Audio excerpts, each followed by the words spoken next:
This is Michelle, and you're listening to Words with Michelle, the podcast, a show where I sit down and have conversations with influencers on a range of topics, anything from natural hair, employment, discrimination, food, relationships, and everything in between. So sit back, relax, and enjoy. If you want to send me an email, hit me up at michelle@wordsmichelle.com.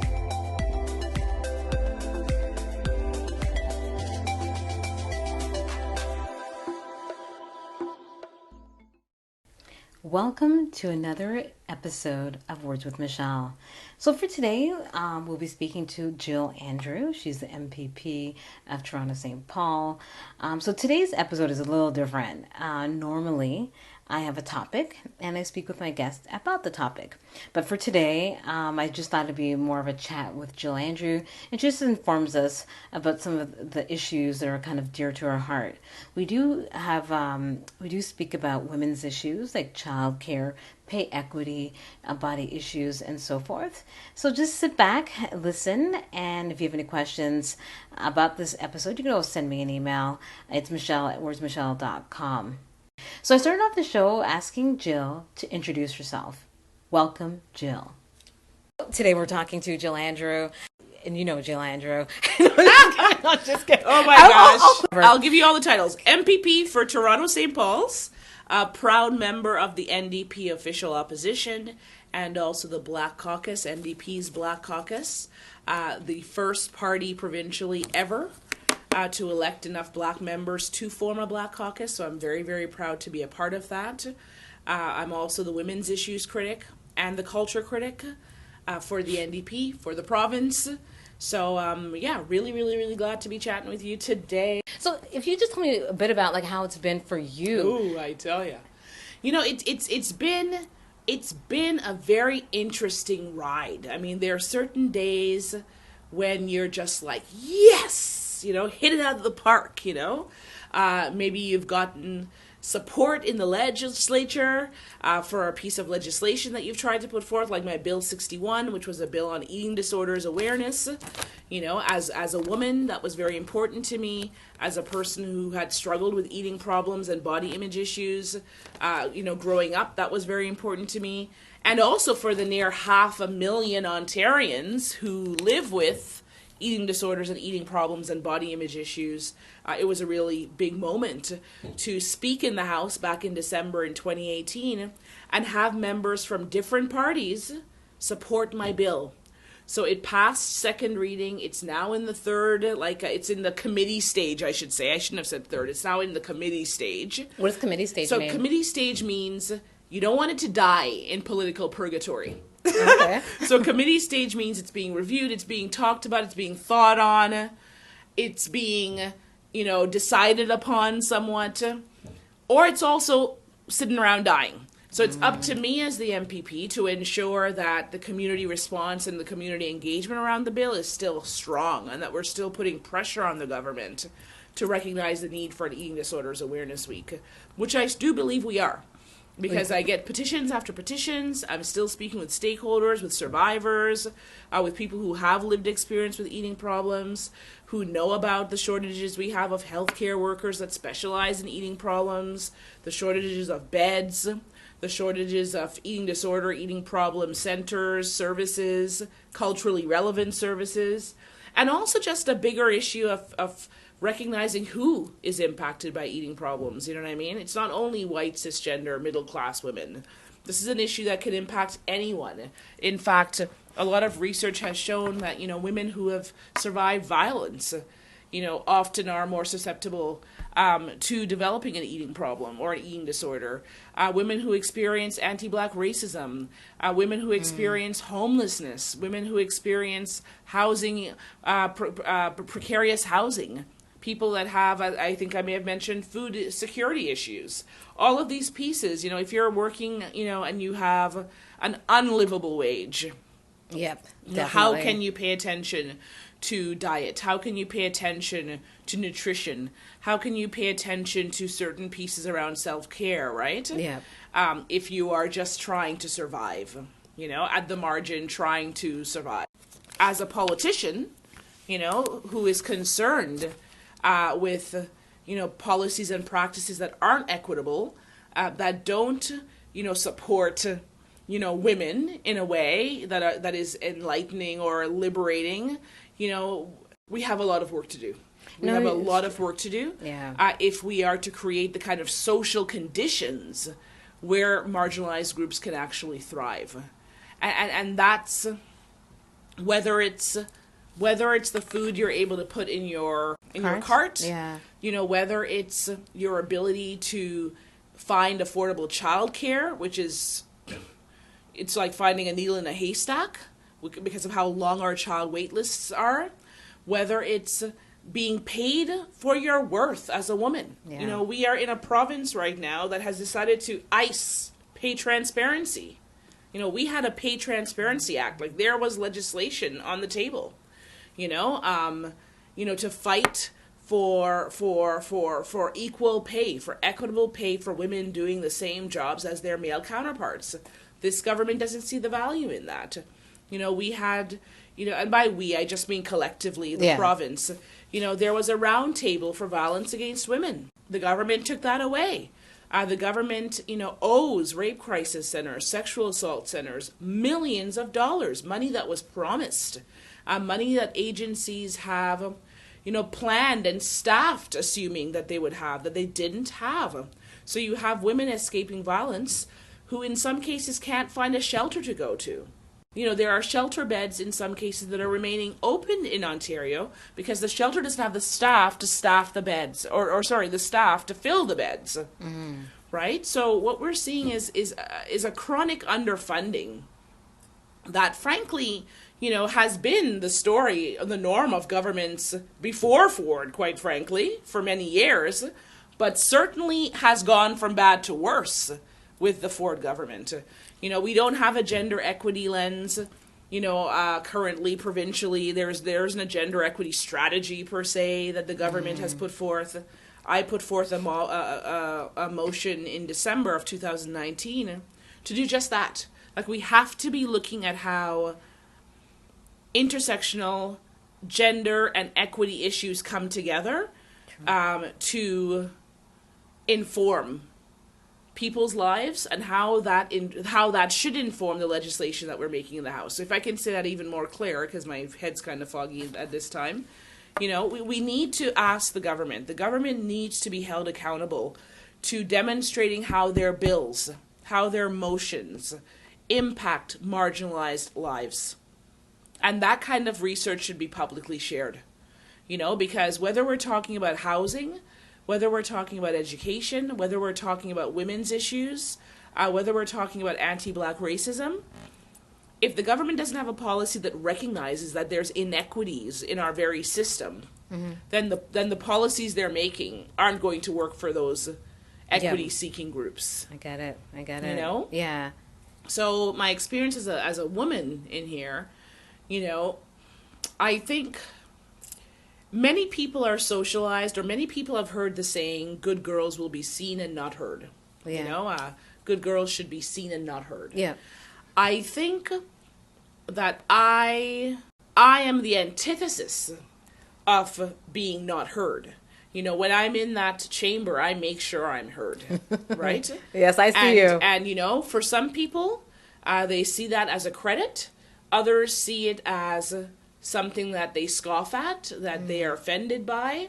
But, I didn't come to the legislature to make friends. I came to the legislature to speak on behalf of St. Paul's, to speak on behalf of Black communities, to speak on behalf of queer communities. I came here to be a voice, not the voice, because everybody's the expert of their own lives. Yeah. I'm only the expert of my life. Yeah. That's it. I came to be a voice, to raise certain issues that otherwise may not be raised the way I might raise them. And I think that gets under the skin of some government members, quite frankly, who would probably much more prefer me to be a little quieter, a little more polite, the way they may define it. But I don't understand why you would... not as passionate. I've had to ask them in the House, was it last week or the week before? I said, you're not calling me an angry Black woman, are you? Because literally, my God, no. Yeah, because literally I was talking and they're like, why are you so mad at us? And it's like, I don't know. Like, why are you taking my passion? Why do you take my assertiveness as anger or madness? Why can't it simply be that I am a legislator in that house doing as tough of a job as you are and wanting to do as good of a job as I can? Why can't we just leave it at that? Why must it get to, trying to figure out my emotionality? I love that you mentioned that, because that hits every woman, every Black woman, and any type of job. Like, first of all, in your job, I can't see anyone seeing why you wouldn't be vocal and outspoken. Like, to me, that's a part of your job. Like, that's what you do. You have to bring up things. Yes. So I don't understand how someone could question that. Do you know what I mean? That doesn't make sense to me. Well, luckily I'm my caucus, I feel pretty good bringing up the issues that I bring up. I'm part of a party where we understand issues of oppression. We understand issues of equity. I mean, when Black Caucus was created, it came from wonderful community conversations with Black leaders, Black advocates, Black everyday folks across Ontario saying, you know what are we going to do? What are we going to do to make sure the Black voice, and by saying the Black voice, I should put that in quotes because there are many Black voices. I don't want to homogenize our communities. But how are we going to ensure that Black communities are heard, right? Yeah. And the idea sprung out of community consultation. Create a Black caucus. Let's get a Black caucus. You know what I mean? Provincially, that is, right?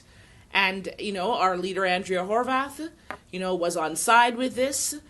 She understands, like we know, that, Black voices have been historically marginalized and not often listened to within a legislative body such as this.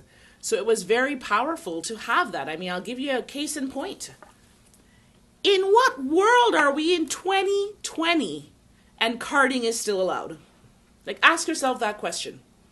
How is carding still here? How is it that no previous premier over the last few years, even before Ford, how is it that carding, how is it that the unconstitutional act of carding Black people, predominantly Black men, and brown community, and other community of racialized groups, but let's focus on Black people here. How is carding still on the books? Like, these are the questions that I have.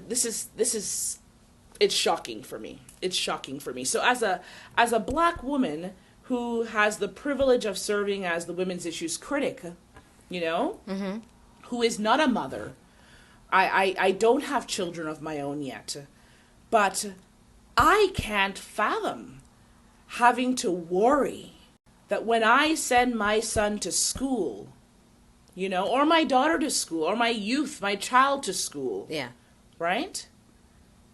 That I may not see them again on their 2 feet standing because they might match the description and be in the wrong place at the wrong time, right? Yeah.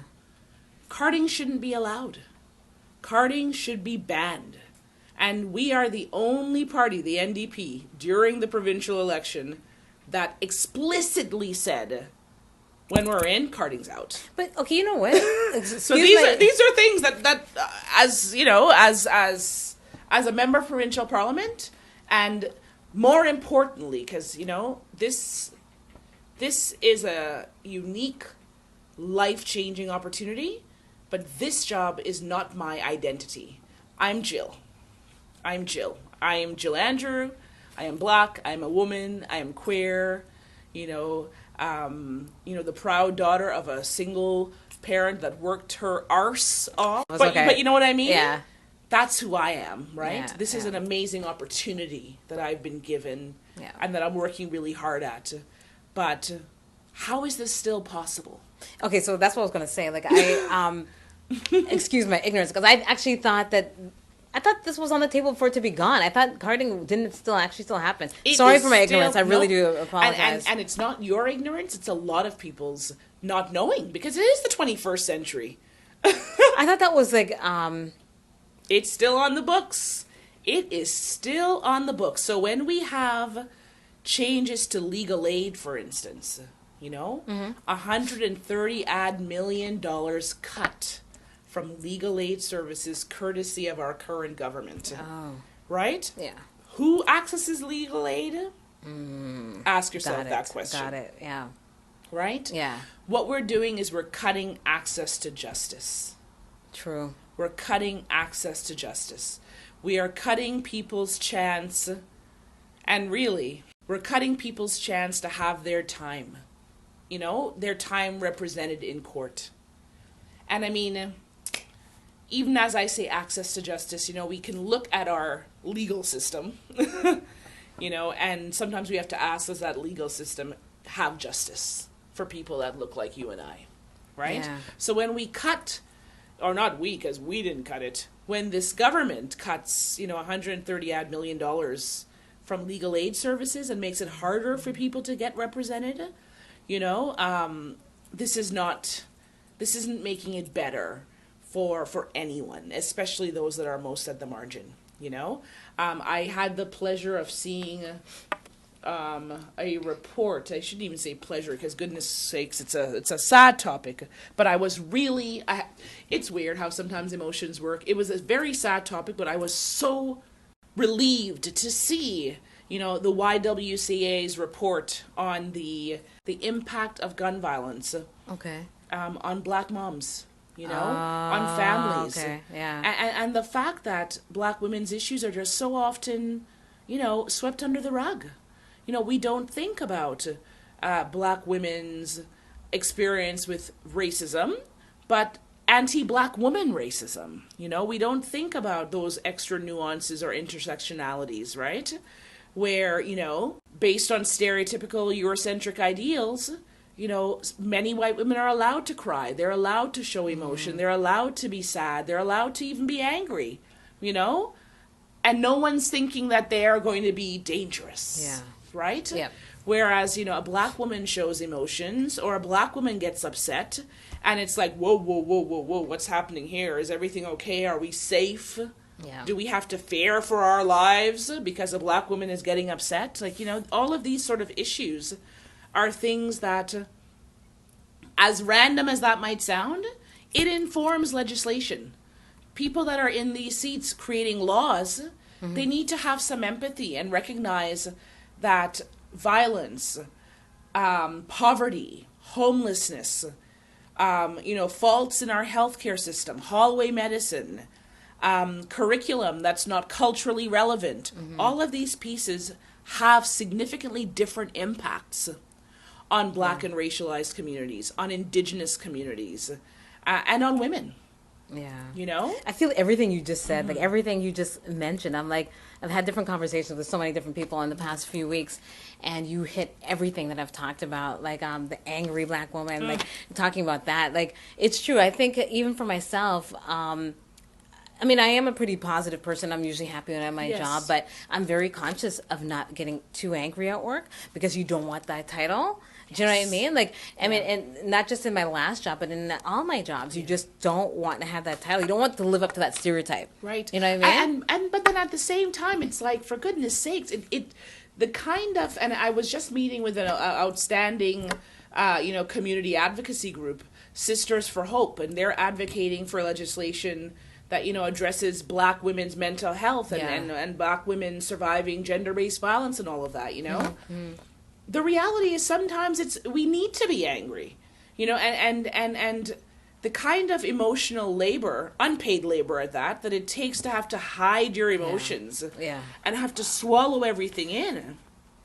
Then we have to look at what the physical health implications are of swallowing everything in. So, it's interesting that we move to this place on anger, because, a lot of folks, when I'm talking, they're like, oh, how'd you get into politics? And I often say I was at a Women's Day event, International Women's Day, March 8th, 2016.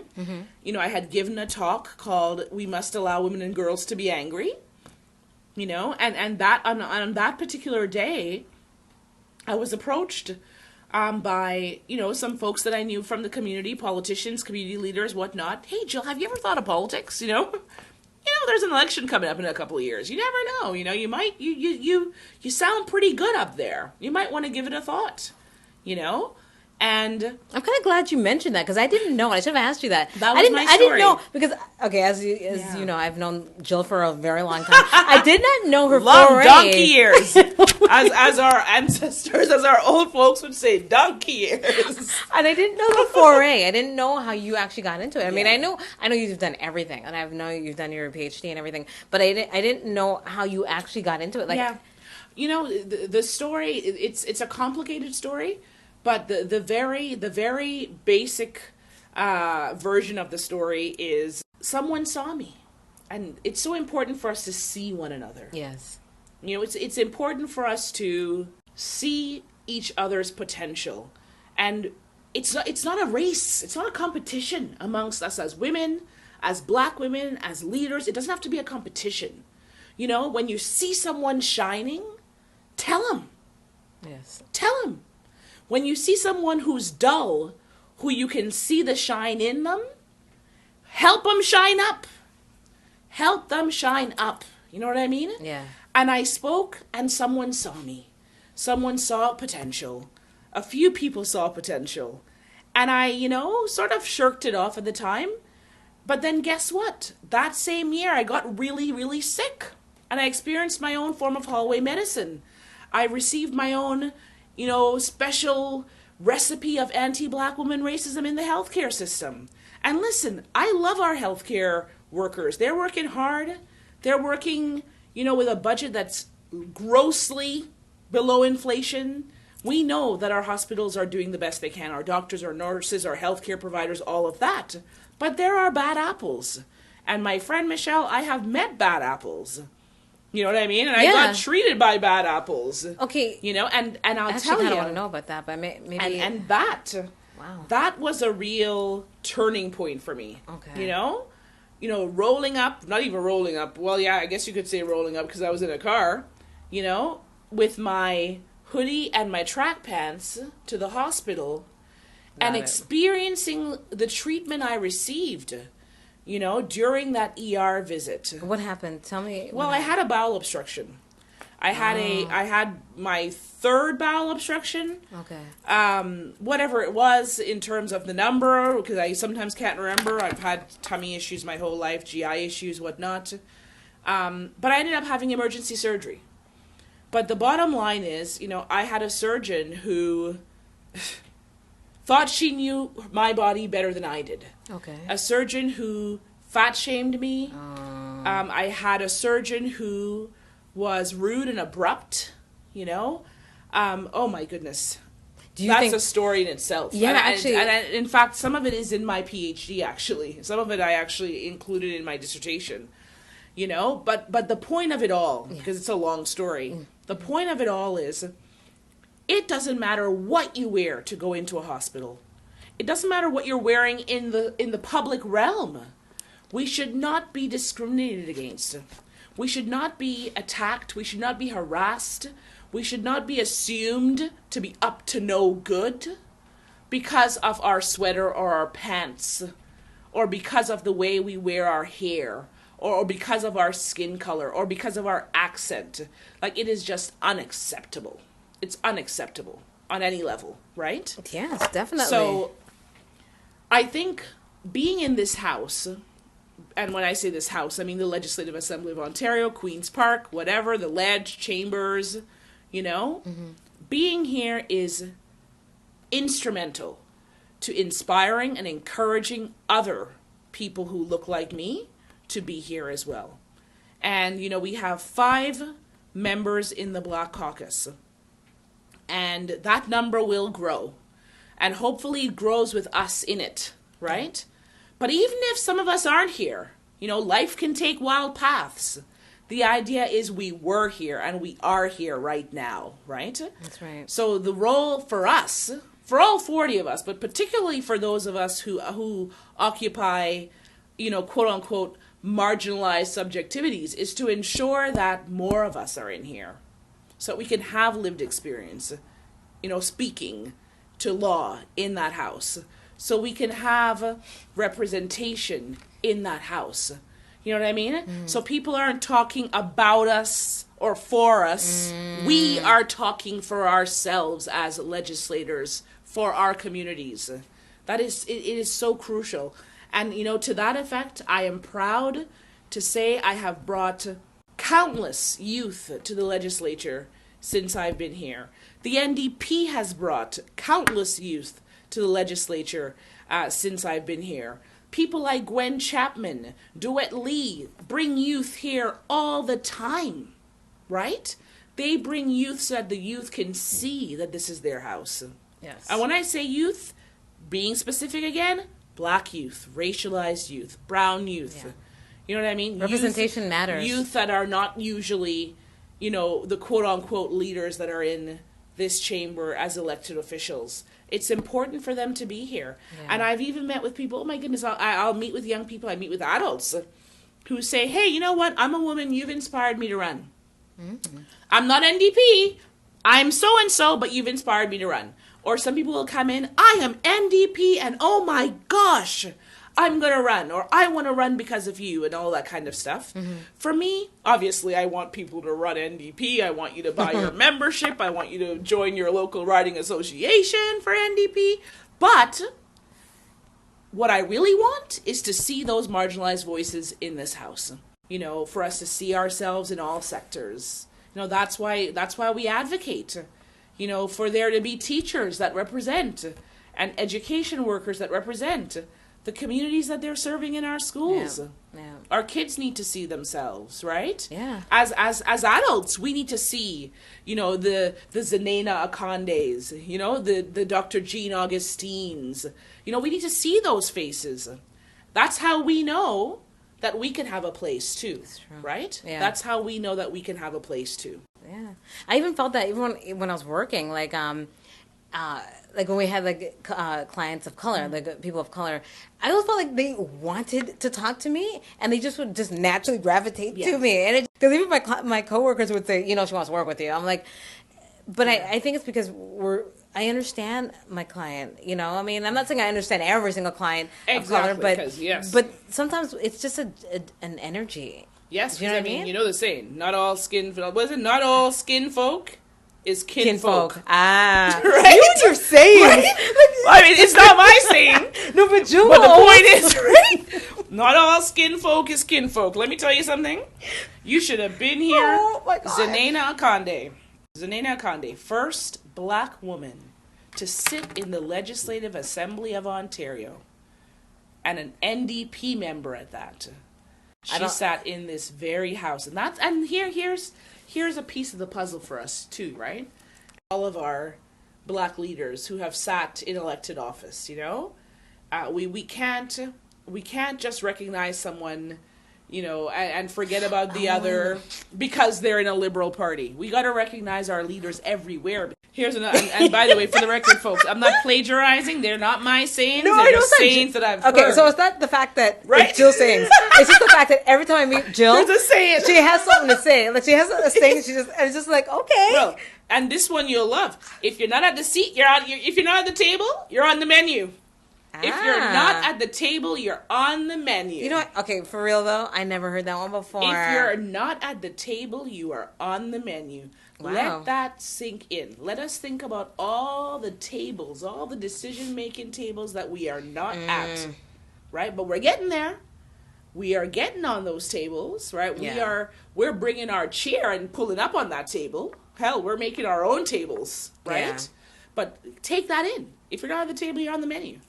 And I just think that, sitting in this chamber and seeing and hearing of some of the bills and some of the motions and some of the legislation and some of the thoughts that these folks have, it is crucial that we have our community here. Here's the thing. I think diversity is the word of the decade, Yeah. I think diversity, inclusion, equity, representation, these are words that are very popular. They have a lot of saliency right now. They're great for grants, but I think now more than ever is when we have to pay attention. If people are getting taxpayers' dollars, if organizations are publicly funded to do diversity, to have equity in their programs, to have representation, now's the time that we got to really keep our eyes open and make sure that they're doing what they say. Because otherwise, people are profiting off of our pain and profiting off of our oppression and profiting off of our stories. But are they doing the work to alleviate that? You know, are they doing the work to really end it? Or is it just a grant cycle? You know what I mean? Yeah. So I do feel like I'm not going to sit here and just be Debbie Downer. You know, there are certainly strides that have been made as community members, whatever community designation you're part of. Start talking. Start getting together. Write your MPP. Ask your MPP to visit at Queen's Park. You know, tell them you want to come see them in their office or come to their constituency office. Come into the chambers. The chambers are open to the public. You can watch Question Period live in that house Monday through Thursday. Okay. All you need to do is come in with your ID, government-issued ID, and in you go. Okay. So you can bear witness to what it is that I'm talking about. Well, we're definitely proud of you. I know I am. I think Thank every time I you. see you, I'm like, that's Jill Andrew. Thank I you. know that lady. Like, seriously. I fangirl when I Oh, see gosh. you. I'm not going to lie. Thank you, thank you. Because I think because, like I said, I've seen you in everything that you've ever done, Yes. and it's just like I'm really proud. I think it's more so. Forget about just fangirling. I mean, I'm just kidding, but I'm just more proud. I'm really proud to see you there, and it's something like just by listening to you speak about this today. This is so important. Why we need you there? We completely need you there because, like you said, our voices aren't really heard.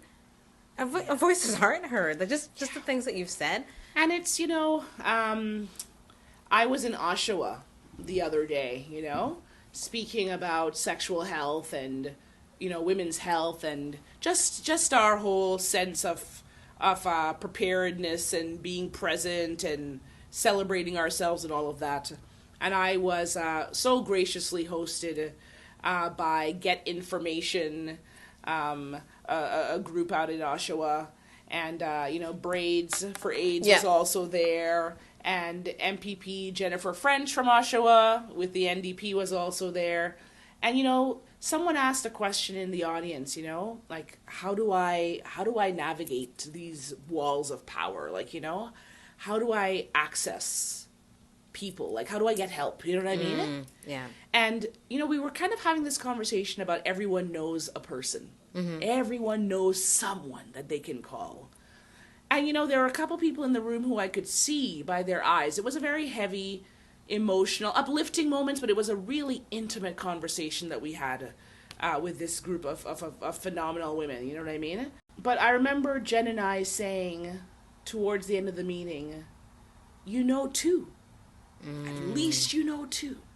Nice. You can say, I know the MPP for Toronto St. Paul's, and if I'm experiencing harassment at my workplace, I think she might be interested to know about it. You know what I'm saying? You know, and Jen was saying a similar thing, you know, if you're having an experience that's discriminatory, if you're fighting for justice in an area where you feel you're not being heard, maybe you're a renter, you know, fighting for your renter's rights or your tenant's rights. Maybe you're a person who is fighting for care in the healthcare sector. Maybe you're a parent or guardian advocating for your children. And, you know, you might be getting, you know, blocked. No one's listening. No one's responding to you. We were in that room that day. And those women who met with us can now say, we know Jill Andrew. We know Jennifer French. We know how to reach them. That can be our person. Now, it doesn't mean that we can solve everyone's problems, but what it means is when a young person comes to me and says, oh my gosh, I can't believe that I can say I know a politician. When someone feels that they can trust me enough to tell me their story, to send me a Facebook message at 3 a.m, that person who probably has never, ever, ever, ever thought about politics, or never, ever, ever thought that any fancy, highty-tighty politician, you know, hoity-toity, would ever care about them. They can meet someone that seems down to earth, that's listening, that responds to many messages. It makes it seem possible that, okay, politicians might be able to care. They actually do stuff for community. They are community. Yeah. You know what I mean? Yeah. It's not this elusive sort of pie in the sky that you can't touch, that you can't reach out to. I think that's important.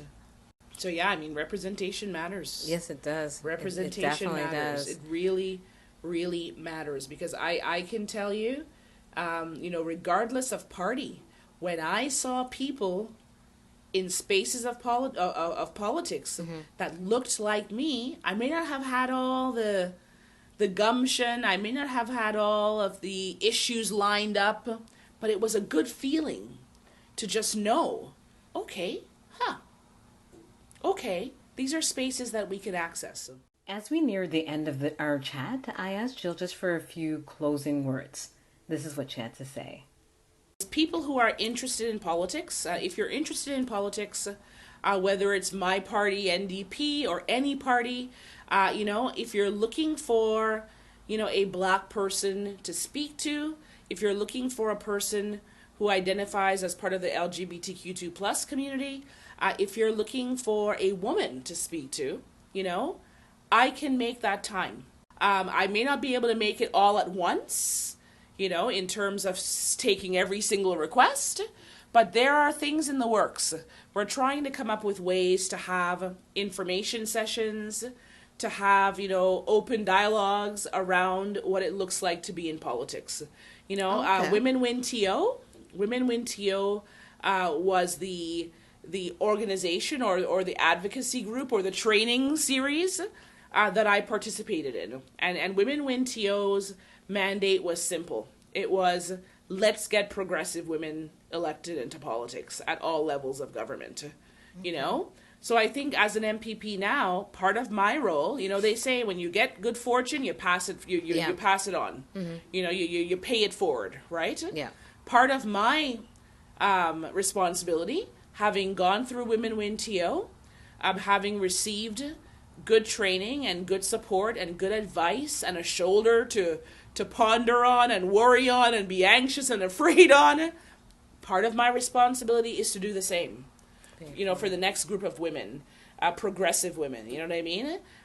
Women who are really interested in social change, women who are really interested in shaking up the status quo, women who are not looking at politics as a way to have a power play or to have a great, celebrity job, because it's not about that.